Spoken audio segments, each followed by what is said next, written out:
Ok, kom ons doen nog 'n elektrostatika vraag. Hierdie keer die ene van November 2024. So is die eindeksamen vraag.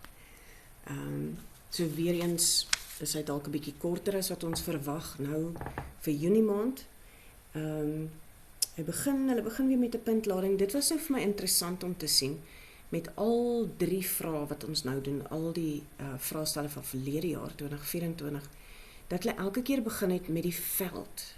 Hulle begin nie met die krag, Coulomb se wet nie.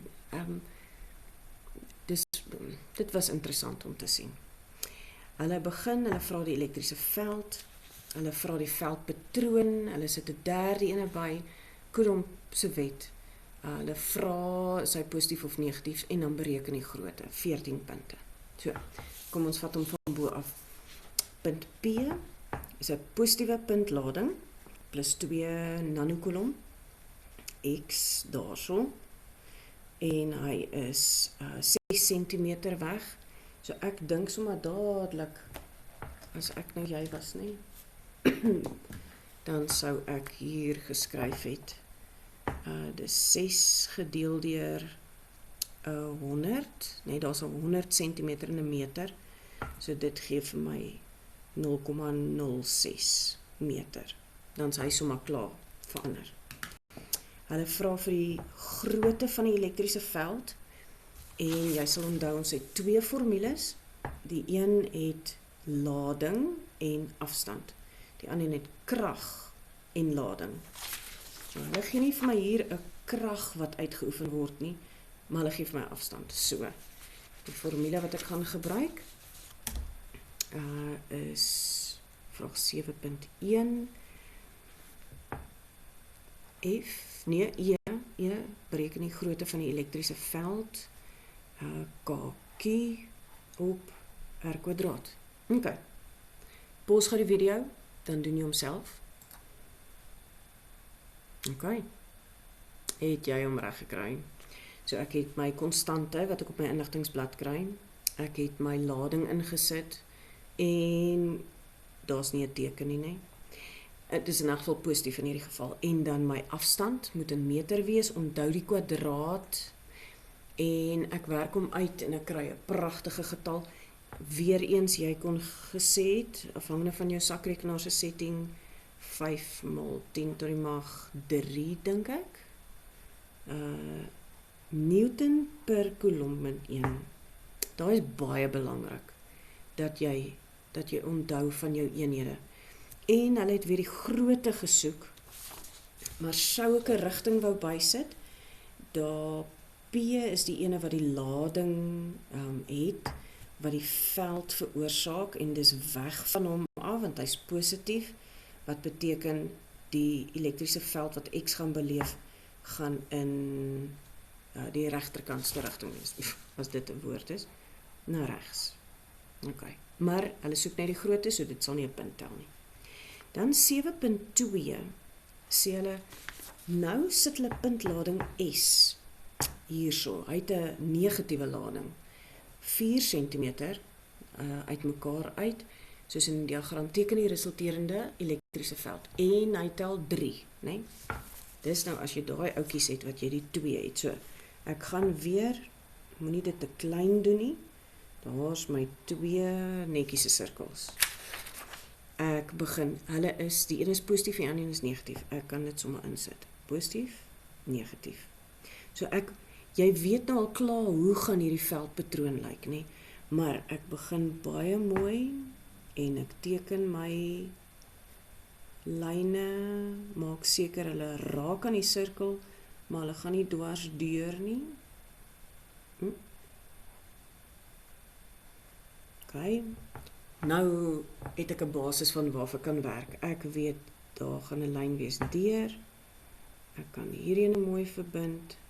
Kan daai mooi verbind. Ek kan selfs hierdie mooi verbind, so en so. En dan weet ek, hierdie ene gaan ook half so gaan. Hierdie ouetjie, nee, hulle gaan almal nader gaan. Hierdie enetjie gaan reguit net weggaan. Almal raak mooi. Negatief gaan na hom toe gaan, So daai pyltjies moet almal na hom toe gaan. Die positiewe ouetjie stuur weg en weg. Kyk, sommer hierdie twee moet nou verskillend wees, né? En hierdie ene gaan na hom toe en daai ene gaan weg van hom af.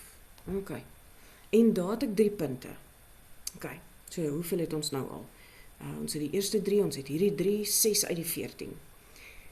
Vraag 7.3. Nou sê hulle vir ons 'n derde puntlading word 2 cm regs van S geplaas, soos in die diagram.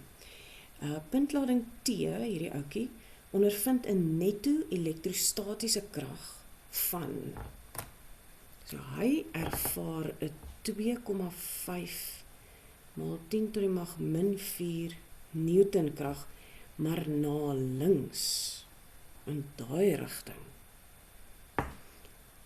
Stel Coulomb se wet in woorde. OK, dankie tog, want ek het glad nie geweet wat om te doen nie, né? So my definisie, en jy weet wat is die definisie? Die elektrostatiese krag direk eweredig aan die produk van die twee ladings, omgekeerd eweredig aan die kwadraat van die afstand tussen hulle. Nee, OK, so, gaan leer hom mooi. 7.3.2. Wat is die polariteit van T?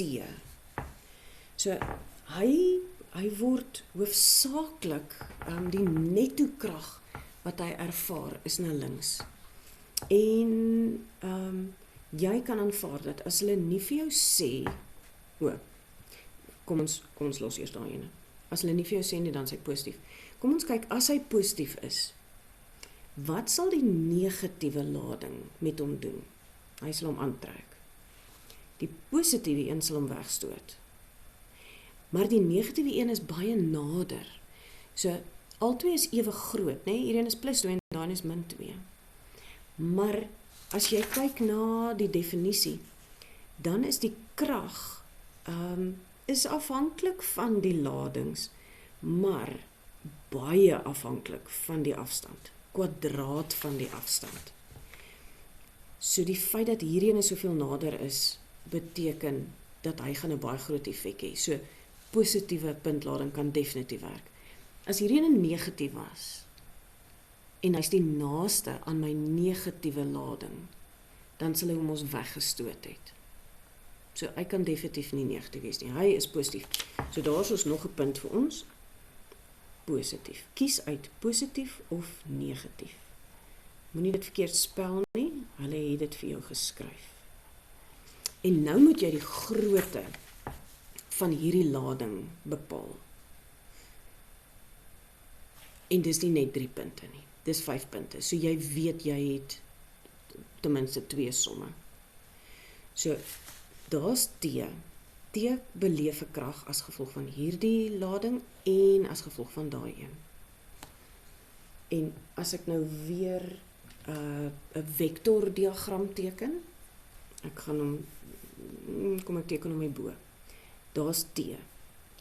T word in hierdie rigting aangetrek deur S wat negatief is. Hy's positief, hierdie ou is negatief, so hy trek hom daai kant toe. Maar op dieselfde tyd gaan P wat positief is, hom wil wegstoot in daai rigting, soontoe. So hierdie is die krag van S op T, hierdie is die krag van P op T. Glad nie verwarrend nie. En ek het hom nou aspres 'n bietjie kleiner geteken. Jy hoef nie as jy 'n vektordiagram moet teken nie, maar hy gaan 'n kleiner effek hê, maar hulle gaan teen mekaar inwerk. So die krag wat T ervaar, as P nie was nie, sou hy baie sterker aangetrek gewees het, maar nou is hy 'n positief wat hom so 'n bietjie wegstoot, wat beteken, as ek die krag uitwerk, daai twee kragte uitwerk, gaan ek hulle van mekaar aftrek. OK, so jy gaan begin, en jy kan dit in 2 somme doen, of jy kan dit in 1 doen. Maar nee, jy kan nie regtig dit in twee somme doen nie, want hulle sê vir jou, die netto krag wat T beleef is, die netto elektrostatiese krag is 2,5 maal 10 tot die mag min 4 na links. So hulle sê dit vir ons. So ek gaan definitief moet sê, K, Q en jy kan 1 en 2 in vervang, maar kom ek probeer dit reg doen, T en die Q van S op R kwadraat en ek gaan die K lading van T, die lading van P en daai R kwadraat, daai nou gaan ek aftrek. So, pause weer die video, dan vervang jy self die waardes in, oppas vir die afstande en dan kyk jy of jy dit reg kry. OK, hoe lyk dit? So daar is ons my netto elektrostatiese krag. Ek het my ladings, my afstand, het jy onthou om die 2 en die 4 bymekaar te tel van 0,6. Onthou ons sit nie tekens in nie. Nee, jy gaan nie sê die een is positief en die ander een is negatief nie. Anders te gaan daai minus hierdie hele storie omverwerp. So ons trek hulle af van mekaar. En ek het hierdie stapie net ingesit om vir jou te wys dat die wiskunde is nie so moeilik nie. Die feit dat jy hier die Q is T het ek verkeerd genommer. Dit gaan nou nie saak maak nie. Nee. Die feit dat jy nie die lading van T het by beide nie, maak nie saak nie, want ek het nou daai gedeel deur mekaar, dan kry ek die 45.000, ek het daai gedeel deur mekaar en die 5.000 gekry. En nou kan jy mos daai twee van mekaar aftrek, nee? 5x minus 3x. 45.000x, Q minus 5.000 Q gee vir my 40.000 Q. En toe het ek net die 40.000 aan hierdie kant gedeel, nee, allemaal met mekaar, so deel met die 40 en dan kry ek my antwoord van die lading. En dit is die 5 punte. Dit was die November 2024 vraag. Dis die laaste ene wat ek vir julle vir nou gaan doen. So ek herinner jou net daaraan dat jy oor minder onderwerpe nou skryf as in die eindeksamen. Ons gaan nog foto-elektriese effek doen en ons gaan die elektromagnetisme nog doen. So as hulle bykom, dan beteken dit ons kan 'n elektrostatiese vraag verwag van 14 punte. Vir Junie maand kan jy definitief 'n bietjie meer punte hier verwag. So gewoonlik het jy jou Coulombse wet definisie en jy het of die elektriese veld by 'n punt se definisie, nee. Jy kan 2 definisies verwag. Hier is 'n elektriese veldpatroon, maar jy kan hier ook 'n vektordiagram, daai ouetjie, kan jy hier ook verwag, nee. Daar's 'n paar goedjies wat hulle ekstra kan bysit. Hulle kan vir jou vra om die aantal elektrone, nee. Hoeveel elektrone moes weggevat gewees het of bygesit gewees het om hierdie lading te kry. As hierdie twee aan mekaar raak en jy skei hulle weer, wat is die nuwe lading? So daar's 'n paar vragies wat hulle nie in die eindeksamen vir jou gaan vra, heel waarskynlik nie. Hierdie is die belangrikstes, maar onthou dit vir Junie maand. Nou ja, lekker leer aan elektrostatika.